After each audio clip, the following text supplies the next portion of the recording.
Woohoo! Welcome back. Tonight we're going to be talking about parabolas. Yay! In the book, we are introduced to parabolas in this chapter through a very classical, formal vocabulary and formula-heavy definition.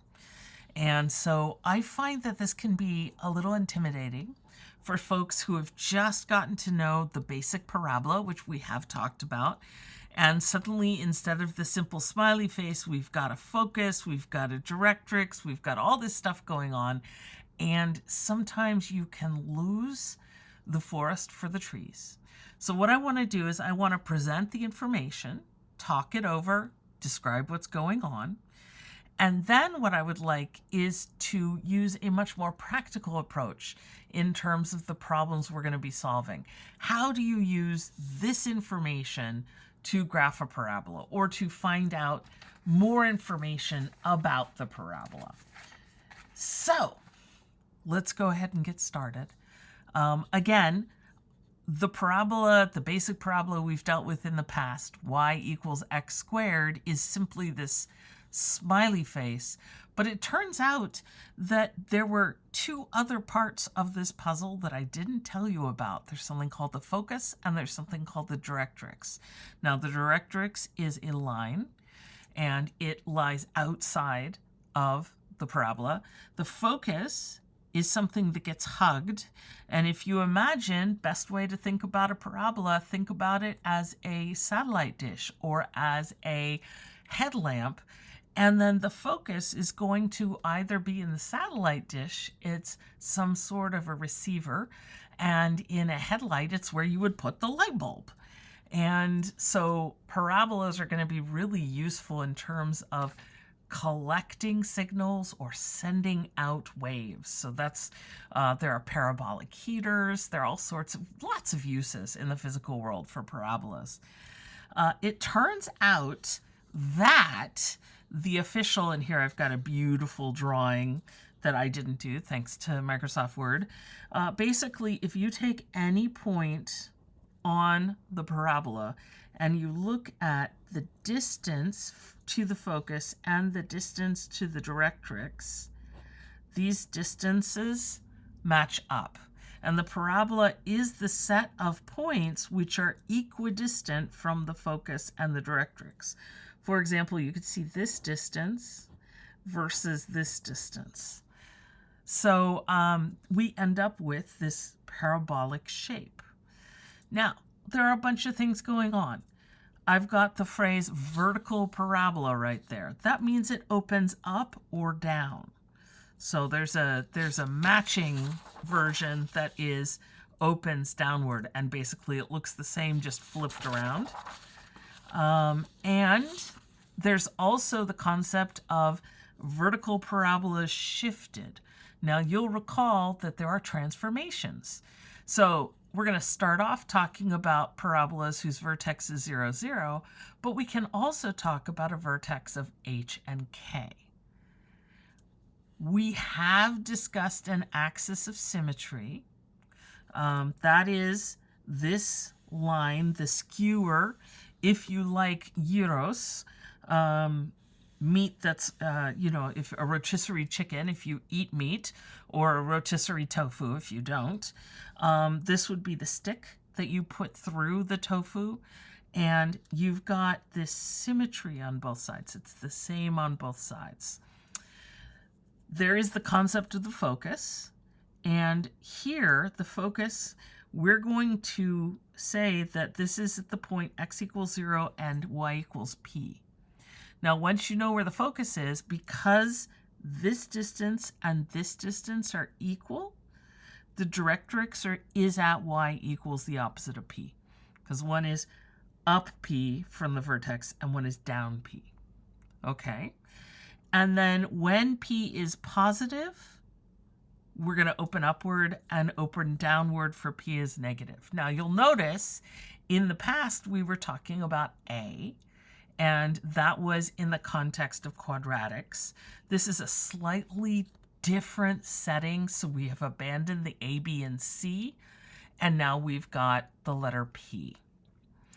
We also have the letters H and K, and this is part of a larger framework, a classical framework for conic sections.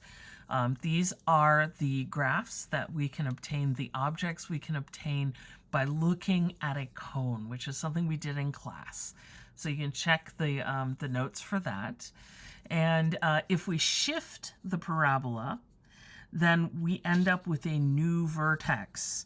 So this would be a situation where suddenly we've got a parabola no longer tethered to 0, 0. Now it's going to be up at H and K. So that's a shifted parabola. And then the axis of symmetry, that line that goes in the between, is going to be at x equals h. There's going to be a focus right there, and there's going to be a directrix just in the same way. So everything is going to stay fairly consistent, but there are a lot of details. So for the purposes of my class, you don't have to memorize all of these. These are going to be things that we will work with the formulas. You won't have to have them all memorized. Okay. So what happens, though, if the page goes sideways? Well, if the page goes sideways, then we have something called, dun, dun, dun, horizontal parabolas. No, I feel like Sharktopus should turn sideways to get the horizontal ones. So now, how do these compare? Let's take a look. With a vertical parabola, we've got some numbers times y equals x squared.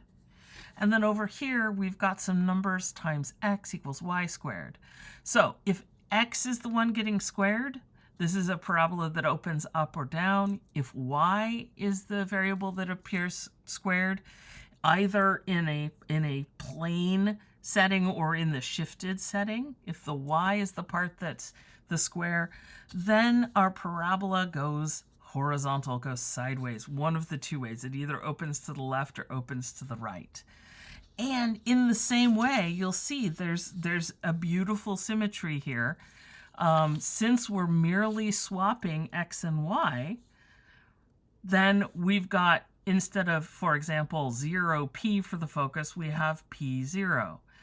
Directrix is y equals the opposite of p. This has x equals the opposite of p. So there is this lovely symmetry, this lovely parity that, not parity, but parity that allows us to see, if you were in a situation where you had to memorize these, you could memorize them together and just remember which was x dependent and which one was y.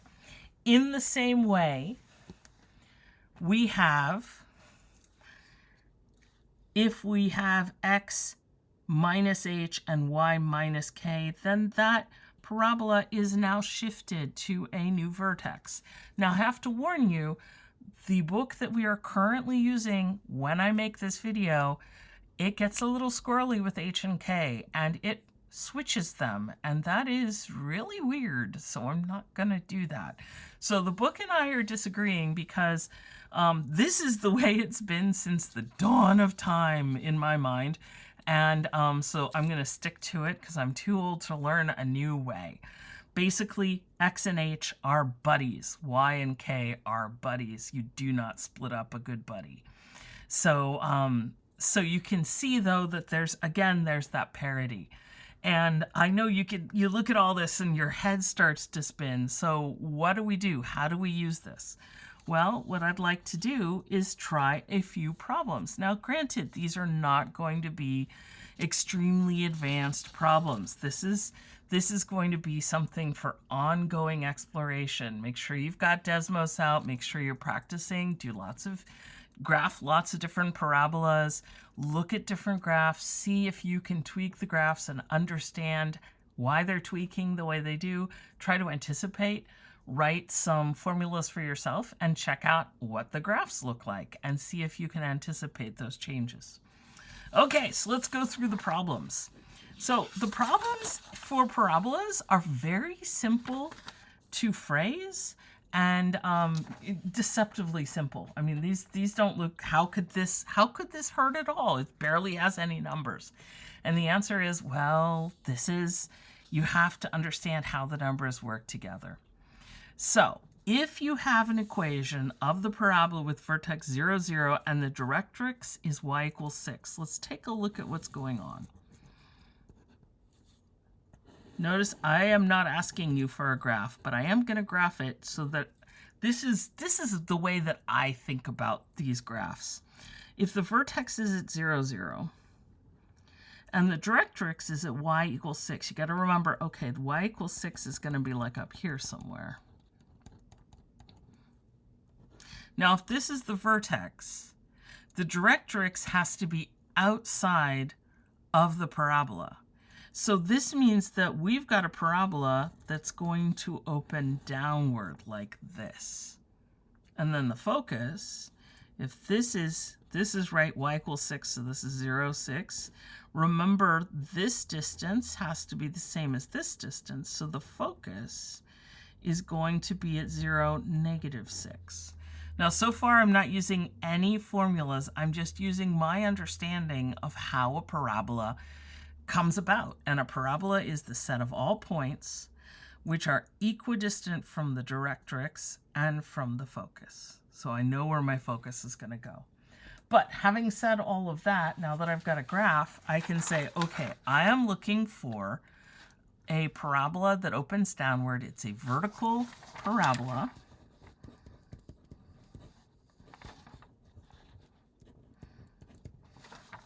Because of where the directrix is. If the directrix had been vertical, then I would have a horizontal parabola. Okay, so I've got a vertical parabola. The vertex is at 0, 0, so I am unshifted. All right, this is in our home position. Okay, so the focus is at 0, p, and the directrix is y equals the opposite of p. So y equals 6 is, and this is how I'm going to use the formula, directrix is y equals the opposite of p. So that means that p equals negative 6, since the opposite of p is 6. Okay, so then what is my formula here? My formula is 4py equals x squared. And so it's just 4 times negative 6. Y equals x squared, or negative 24y equals x squared. Now, to be fair, sometimes you will see bunny hair, and sorry about that, the bunny loves to be all about the math. Sometimes you will also see the equation written like this, solved for y. So you would see something like x squared over negative 24, something like that. So just so you know, and there you go. That's our answer. I think the book is going to want this answer, but you can also look at it in that form. And that's it. That's how we're going to use these formulas. So let's try another one. Okay, I'm going to draw a picture, draw a graph, sketch a graph. My focus is on, interestingly, has an x value and y is 0. So let's take a look at what that looks like. I know my vertex for both of these. It says for both of 1 and 2, the vertex is at 0, 0. Okay, but I don't know which way my parabola is facing. But it says that the focus is at negative 1/12. So it's like right here. Negative 1/12, comma 0. And I know it's on the x-axis because the y value is 0. Now, if that's the focus, then I've got a parabola that looks like this.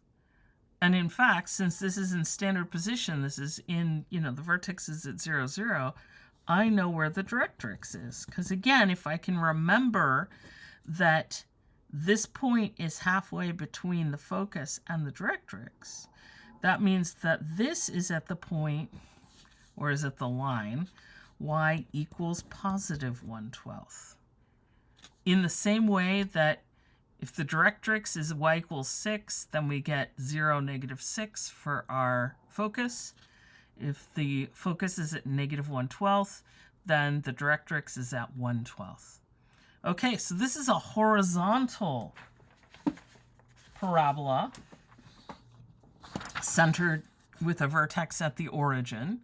And so I have to just remember that my focus, the focus, is at -1/12, 0, which is p comma 0. So p equals -1/12. I know that this is a horizontal parabola.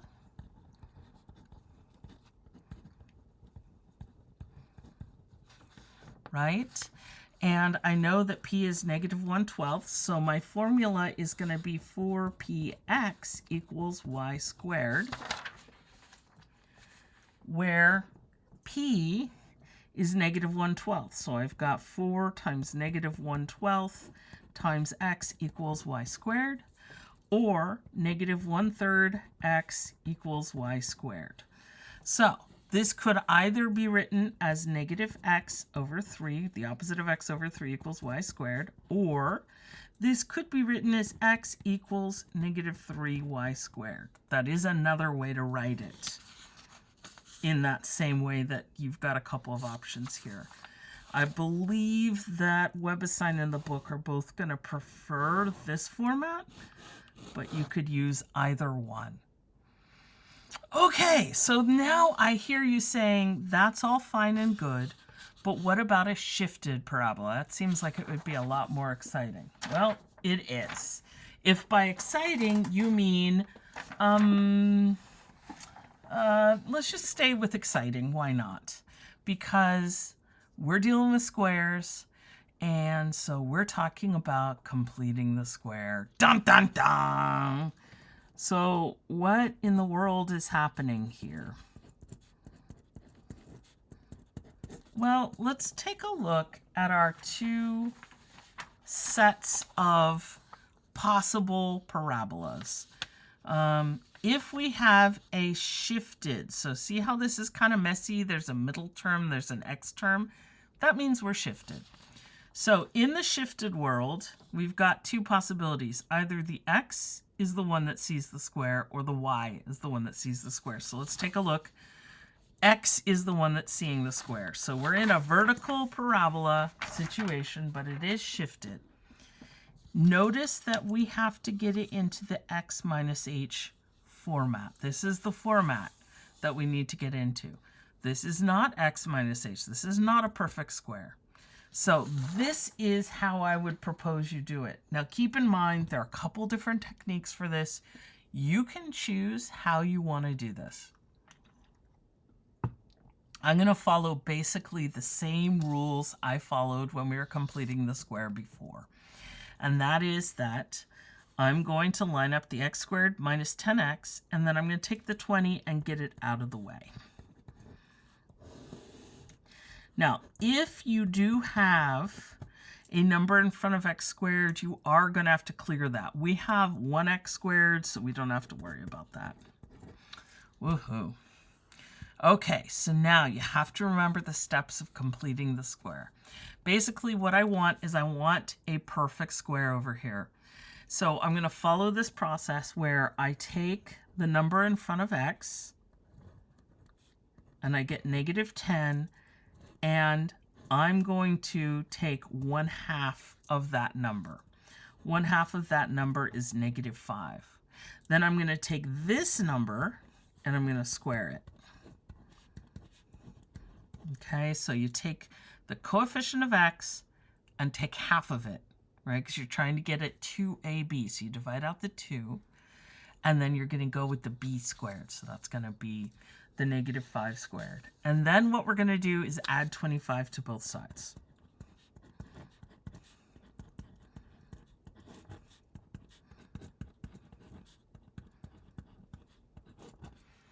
To make it fair, you can't just add it to one side. Once I've done this, the left side is a perfect square. And you can double check it by multiplying out, but as long as you use this technique, it will always work out. And then over here, you've got y minus 20 plus 25, so that's y plus 5. Okay, so let's go back to our shifted parabola and see what this says. Pardon me, Sharktopus. So it says that the squared side should be on the other side. So I may reverse this. Y plus 5 equals x minus 5, the quantity squared. So let's take a look. So here, this is my h. And over on the left side, I've got my k. Okay, and here, what is the 4p? Well, the 4p in this case, it's just, there's no number out in front of there, so it's just 1 times y minus k, which makes it a lot easier. Sometimes there's a number out in front, and then it's a little bit more exciting, but it's doable. So I've got k equals -5. This is a lot like we were working with before. If I've got y plus 5, I look at the -5. If I have x minus 5, then I've got h equals 5. So my vertex is at 5, -5. You see that? So again, the approach that I'm going to use is I'm going to have this formulas here set out here, and it will guide me along with what I have to set up. Okay, I've got a vertex. I know this is vertical. And now let's take a look at what's happening. So I've got a vertical parabola.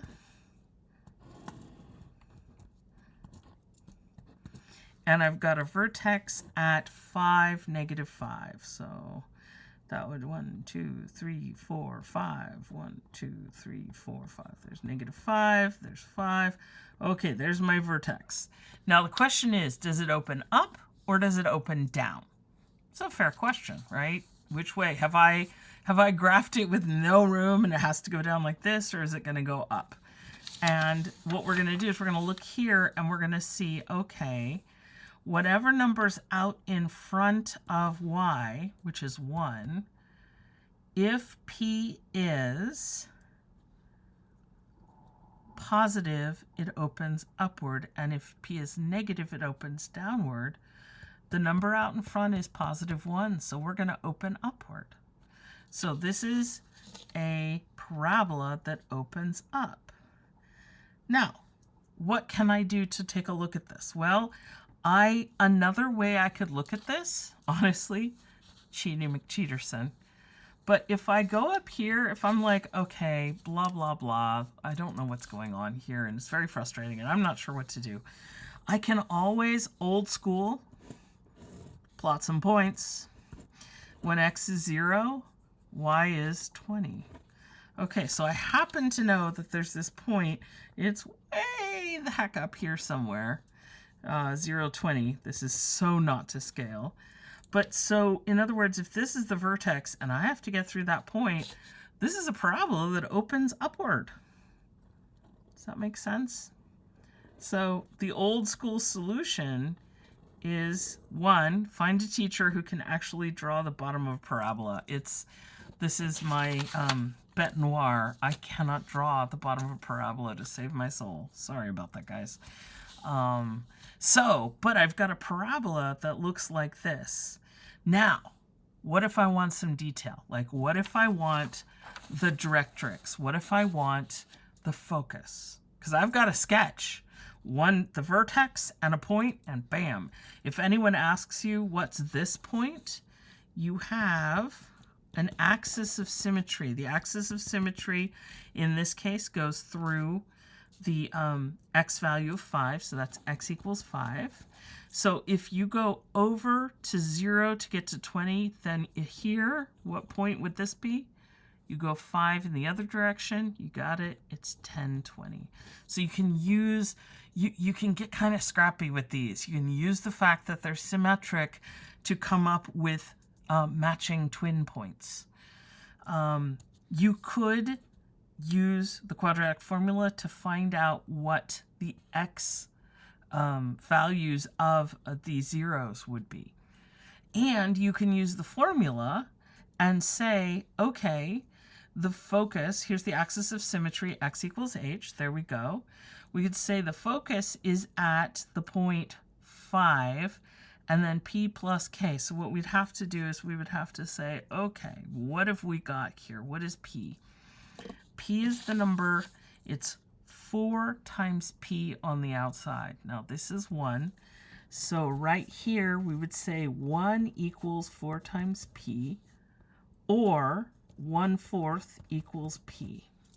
So in other words, the focus, this is a really tiny little distance here, but this point right here is going to be 1/4 of a unit above. So I've kind of exaggerated how high it is. It would be at 5, and then it's -5, but it's 1/4 above that, so it would be -4.75.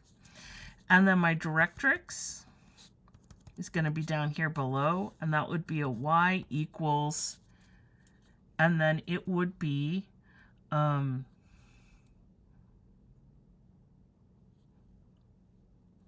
think I have a mistake here. I'm going to have to double check it.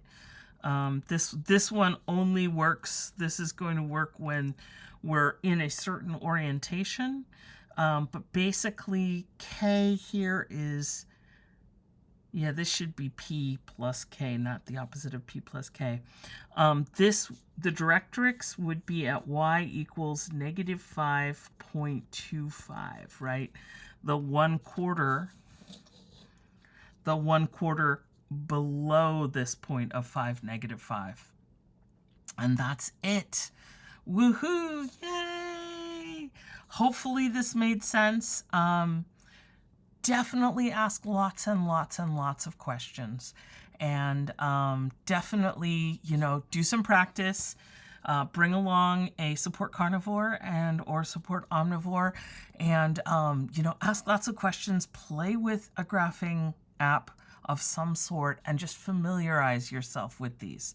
We're not going to spend a whole lot of time with them, but they will come back in the future. We do use these constructions in calculus, so you need to have at least gotten to know them a little bit. So ask lots of questions. Know that you guys are really awesome, and you made it through an extra long video. Sorry about that, but nice going, and woohoo, and math on.